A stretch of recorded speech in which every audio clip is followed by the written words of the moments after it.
West Indies Cricket, Caribbean Cricket Podcast. West Indies Cricket, Caribbean Cricket Podcast. Yes, ladies and gentlemen, welcome back to another edition of the Caribbean Cricket Podcast. I'm one half of the Caribbean Cricket Podcast, Machel St. Patrick Hewitt, and we are back with another quick edition. As the thumbnail suggests, as the title suggests, we're looking at the art of grindball, but not grindball in the sense of I'm going to now proceed to show you with my batting style how to play grindball. No, none of that.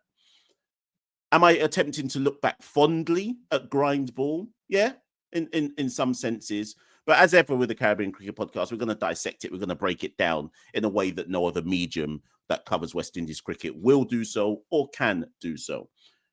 And ultimately, it kind of goes something like this. In a period when Phil Simmons, and this isn't about denigrating any of our recent head coaches. So Andre Coley, big up Andre Coley. Darren Sammy's about to officially take the job as West Indies men's coach. Big up Darren Sammy. Okay. But I want to just go back, and I'm going to tie this all together. So stick with this particular episode. I'm going to explain it all. I'm going to tie it all together. I want to go back to when Phil Simmons was head coach and Monty Desai was effectively his assistant slash batting coach. And there was a period of time between 2021 to when Phil lost the job after Australia in 2023, where West Indies became, and hear me out, people, because some of you are going to disagree with this, but for a period of time, we looked like we were a harder team to beat. Now, I've got my results up in front of me. So let me just take you back to when I'm talking here. I'm not talking about the whole of Phil's reign. I'm talking about a specific period of time. When we went to Bangladesh in 2021 for that COVID pandemic bubble series, that was the series where Bonner got his test match debut, Kyle Mayers, Josh De Silva properly got in the team, etc. And it was a bit all changed because 12 senior guys basically pulled out as they were were within their rights to do so, because obviously we were in the middle of a pandemic. And these new guys kind of got their chance, right? Obviously, Kyle Mayers, double ton, etc. But between that series win in Bangladesh in 2021, we then drew at home 0-0 in Antigua. I think both tests were played in Antigua versus Sri Lanka in 2021. South Africa beat us 2-0 at home. We played those matches in St. Lucia. That's a bit of an anomaly in terms of the point that I'm going to try and make here. We drew at home. So say that again. South Africa beat us 2-0 at home, it was in the Caribbean, in 2021. We then drew at home versus Pakistan. We then went away to Sri Lanka at the end of 2021, start of 2022, and lost 2-0. We then beat England in the summer of 2022, 1-0.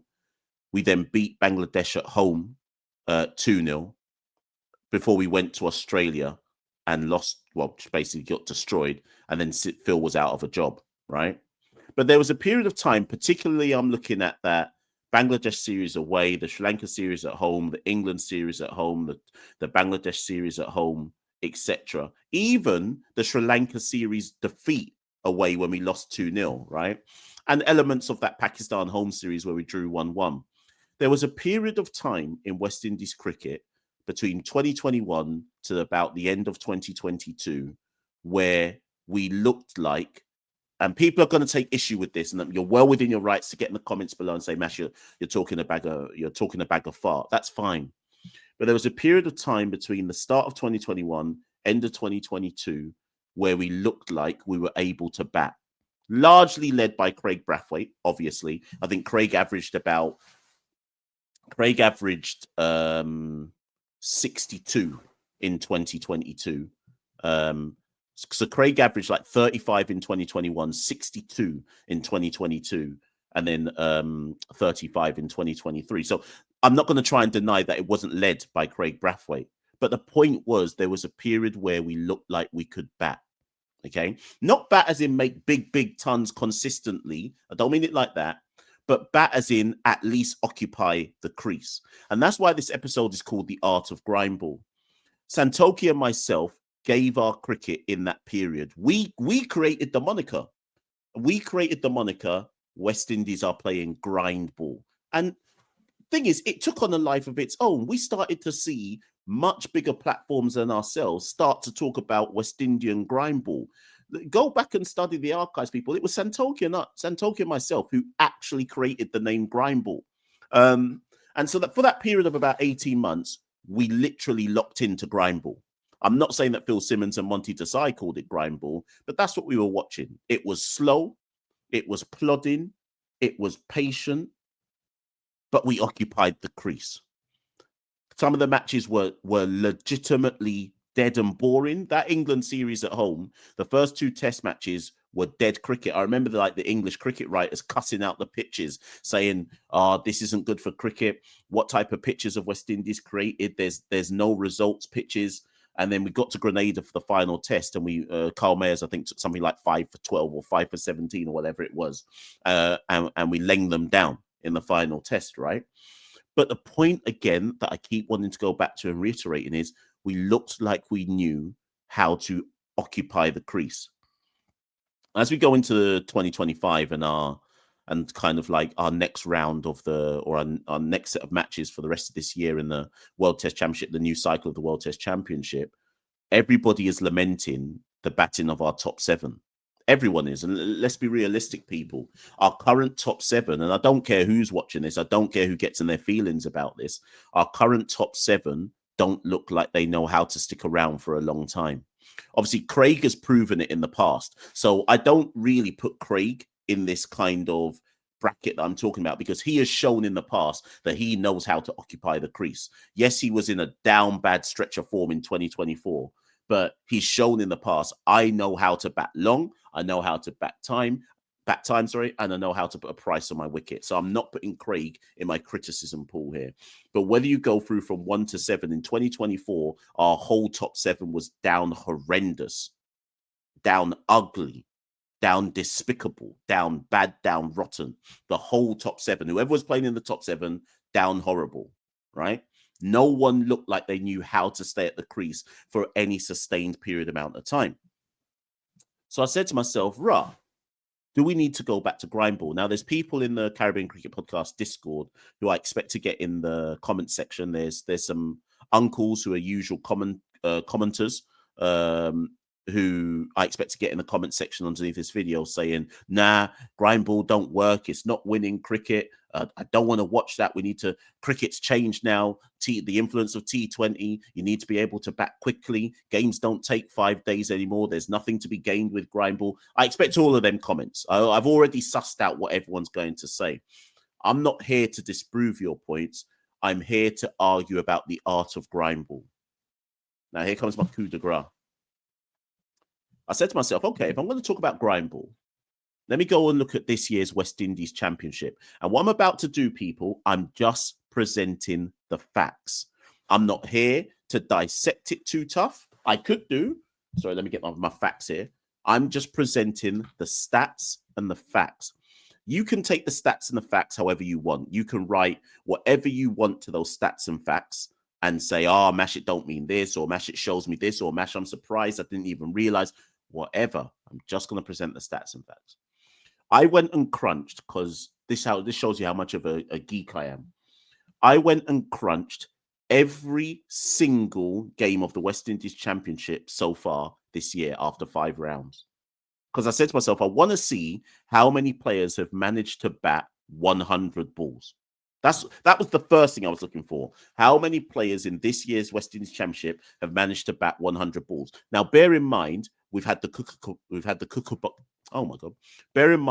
Kookaburra ball this year, right? So the ball weren't even moving about too tough. Remember that, right? So for the first 4 rounds of this competition, the ball weren't even really moving or deviating that much off the seam, or because of it being the Kookaburra. So a lot of batters were making hay, more hundreds than usual.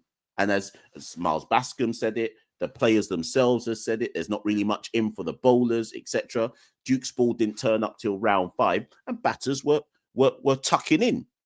So I was like, yeah, but how many of these batters that tucked in were able to stick around for 100 balls? Okay. The answer to that question is 44. Now, you lot can decide if you think that's good enough, right? Or if you think that's, sorry, I've been ill all week now. I'm just getting better now, slowly getting better now. You lot can decide if you think 44 is a really good stat or not. I haven't decided yet if that's a really good number, but I can tell you that 44 different players have batted 100 balls this year at some point in the West Indies Championship. So that's my first stat. Now, why am I picking 100 balls? I'm picking 100 balls because, and this, go and watch the Caribbean Cricket Podcast archives. There's an episode in the Caribbean Cricket Podcast archives where we got Monty Desai on. Monty Desai, like I say, was the assistant to Phil Simmons and former West Indies batting coach, and just finished his stint with Nepal as men's head coach as well. And Monty Desai said on an episode with us about, must be 2 years ago now, in fact, maybe 2.5 years ago, said on an episode with us, he said, listen, the thing that we are trying to teach our players more than anything else is the art of being able to bat at least 100 balls. And at the time when Monty said it, I didn't say it on the episode, but at the time he said it, I was like, rah, that's how weak the fundamentals are of our cricket, that we're having to talk to players about how do you show the patience to bat time? How do you show the patience to realize that stick around for 100 balls and the runs must come? Because by 100 balls, you've at least worked out what the wicket's really doing. Then you can try make hay and cash in. Right? And I was like, bruh, like we're really out here trying to teach our batters just how to bat 100 balls. Bat time, bat time, bat time. And it showed. It showed that England Test series that we won 1-0 in 2022 was the art of batting time. Let me show you lot something. Let me share my screen right now. Like I say, people, there is no other West Indian channel that is doing stuff like this. There's no other Caribbean channel anywhere that is even thinking about talking about things like this. Let me bring it up now. I think it's this one. Yeah. This is the England Test series, people. Just as an example, right? So this was at the end of the Botham Richards Trophy in the summer of 2022. Look at the top there. Josh De Silva faced 520 balls in his 4 innings. Craig Brathwaite faced 902 balls in his 6 innings. Nkrumah Bonner faced 563 balls in his 5 innings. Jermaine Blackwood faced 360 balls in his 5 innings. That's 4 of our top 7 who played that series. They played every single match of that series. 4 of our top 7 averaged over 75 balls in innings. I've said 75 or 72 because Blackwood, when you equate it, I think it comes to 72 balls in innings, right? Nkrumah Bonner, over 100 balls per inning. Josh De Silva, over 100 balls per inning. Craig Brathwaite, well, he was on an absolute madness. Okay. I haven't even done the stats for Craig. Let me do some quick stats in my head. So Craig faced on average 150 balls per innings, right? Now go and look at our current top 7 people from 2024 and work out how, on average, how many balls. Let me stop sharing that. Now work out on average how many balls our top 7 was facing in 2024. You would be hard pressed to find anyone who even got close to 70, much less 50 on average, right? That's just one series. That's just me extrapolating one series there, right? Our current top 7 in 2024 going on into 2025, and I know Django's new, I know Imlac's new, but I'm just saying over the period of time from 2024, no one was batting time. No one was able to stick around for a long time. Jamel Warrican was sticking around longer than our top 7 Tarated. So no one in our current batting is really showing that they know the art of grindball, or not, even if you don't want to call it grindball, just the art of sticking about, the art of putting a significant price on your wicket, right? Cool. Let's go back to the West Indies Championship stats.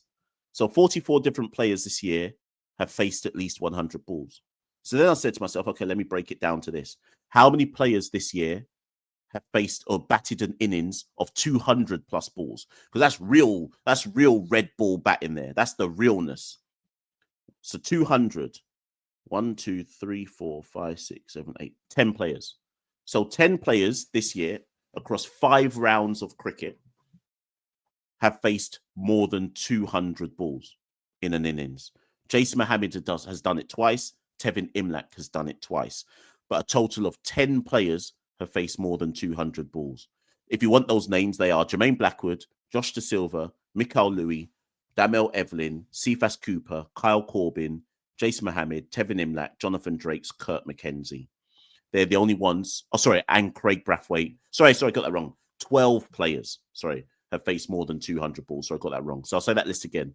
Jermaine Blackwood, Josh De Silva, Machel Louis, Damel Evelyn, Cephas Cooper, Kyle Corbin, Jason Mohammed, Tevin Imlak, Jonathan Drakes, Kurt McKenzie, Kadeem Henry, Craig Brathwaite. Okay.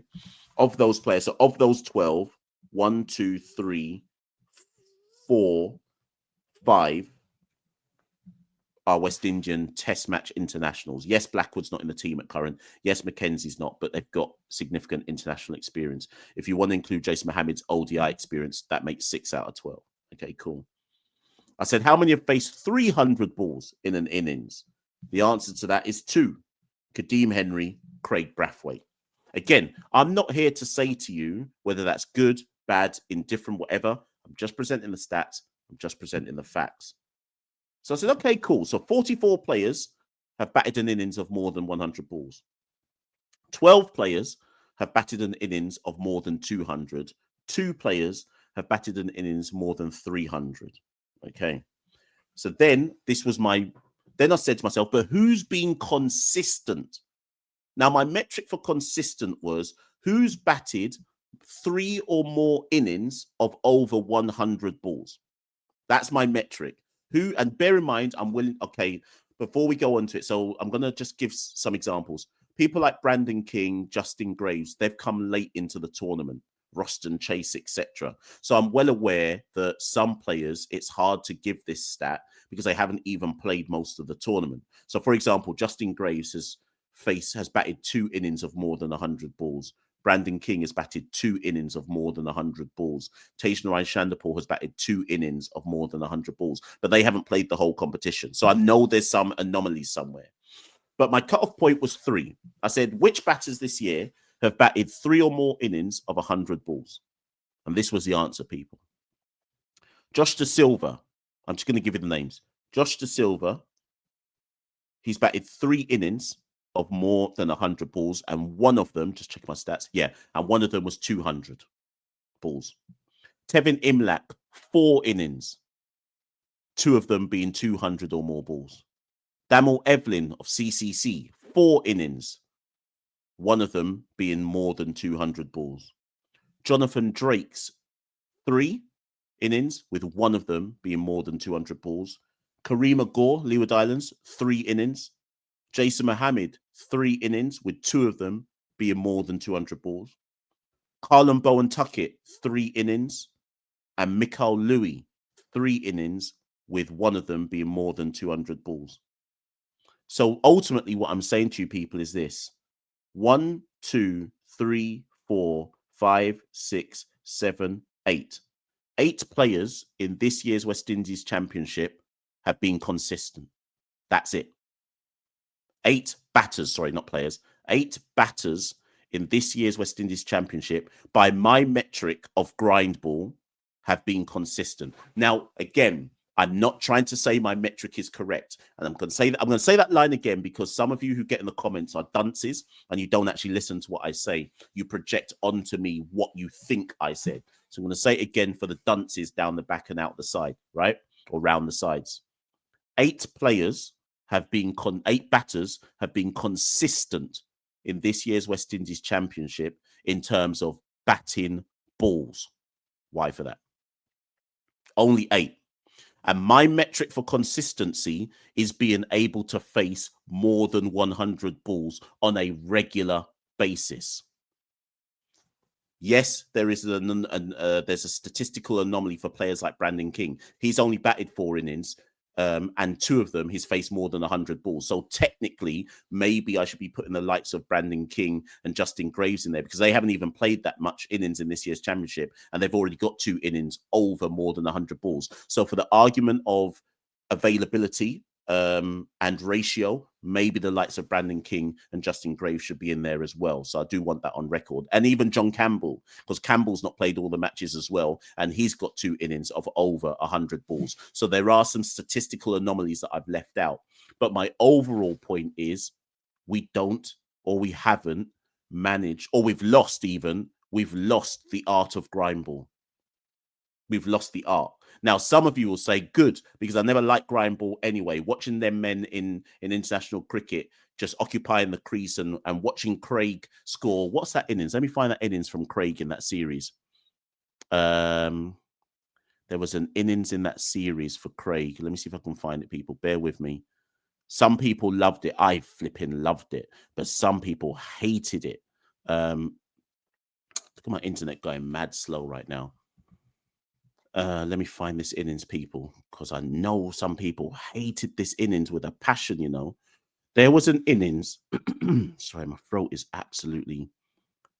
I've been in bits all week, people. If you go back and watch the videos from this week, you'll see, if you listen properly, you'll hear my voice just basically collapsing on itself. I've barely been able to talk. I think it's this one here. So the second test in Bridgetown, I swear it's this one. Let me just double check. Of that England series, in the second test in Bridgetown, Craig scored 160 from 489 balls. Let's say again.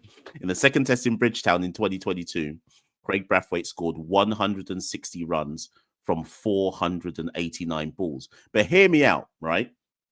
England batted first in that test match and scored 507 for 9 declared. If it wasn't for Craig batting and facing 489 balls, arguably we don't go on to draw that test match. Now, again, some of you will say that's boring cricket, that's not winning cricket, but we aren't a winning test side. Listen, remember what Darren Sammy said in that press conference the other day? He was speaking the Caribbean Cricket Podcast language. We have to accept where we are at. And accepting where we are at first means, to me, and has always meant, learn how not to lose before you try to learn how to win. And grindball, for me, in that 18-month period from 2021 to the end of 2022, was the first time in our down bad era where I started to see a sign of us accepting that we need to learn how not to lose before we can learn how to win. And grindball allowed us not to lose because batters, were going out understanding the fundamentals of, let me bat balls, let me bat time. If I'm still at the crease after 100 balls, the runs will surely just naturally come. Jermaine Blackwood gave an interview where he spoke to us about that. He said, Dad said, I believe in my ability that if I'm still at the crease after 75 plus balls, runs must surely come because of the way I play the game. So am I saying to Darren Sammy and Avanesh, etc., and all of his backroom staff, let's go back to grindball? I don't think Darren wants to go back to grindball. I'm not saying we must advocate grindball. I think Darren wants to play a different brand of cricket, and there's nothing wrong with that. But I've given everybody the stats from this year's championship. What do you think about them? I'll say it one more time. 44 players this year have batted an innings of more than 100 balls. 12 players have batted an innings of more than 200 balls. 2 players have batted an innings more than 300 balls. 8 players, Josh De Silva, Tevin Imlach, Damel Evelyn, Jonathan Drakes, Karima Gore, Jason Mohammed, Carlin Bowen Tuckett, and Machel Louis have shown a level of consistency in terms of consistently batting more than 100 balls. With a admiral shout out for John Campbell, Brandon King, and Justin Graves, who technically, if you ratio it properly, have also done so, but just haven't played as many games as everybody else in the championship. So what that shows me is 1, 2, 3, 4, 5, 6, 7, 8. If you include King, Graves, and Campbell, only 11 players in this year's championship have shown genuine consistency in terms of, but again, that kind of critical line of mine or criteria of mine in terms of knowing how to bat time, knowing how to show patience. If you can't show patience at the regional level, how can we expect you to show patience at the test match level? And that's notwithstanding for the players like a Jewel Andrew who can blaze 70 from 75 balls. Those players are like, that's for every Jewel Andrew, we got at least 57 shit man. Okay, so let's not try and pretend that everyone's like a Jewel Andrew who can just go out there and blaze a quick 50 off this, like 50 off a run a ball 50 or something like that. And of course, there's a place for players like that. But given where we are at in international cricket, I believe that our foundation has to first and foremost be built on players who can show the requisite patience of batting time. Runs will always follow if you can bat time. I expect many people to disagree in the comments below. I'm not here to say that I'm right. I'm not here to say that Darren Sammy must employ me as a psychologist for the West Indies men's senior team. I'm just here to present some stats and facts and have everybody get on bad and argue and mash up their keyboard in response. I've been Machel St. Patrick Cute, one half the Caribbean Cricket Podcast. You done know the done know already. We're on all social media handles. Just type into Google Caribbean Cricket Podcast. You must can find us everywhere. Okay. Snapchat, OnlyFans, TikTok, Pornhub, X, everywhere.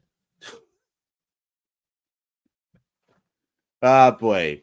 And if you'd like to support the Caribbean Cricket Podcast, go to www.patreon.com/CaribCricket. You done know the done know already. I've been Machel St. Patrick Cute, one half the Caribbean Cricket Podcast. And we'll be back very, very soon with some more content. Peace. West Indies Cricket, Caribbean Cricket Podcast.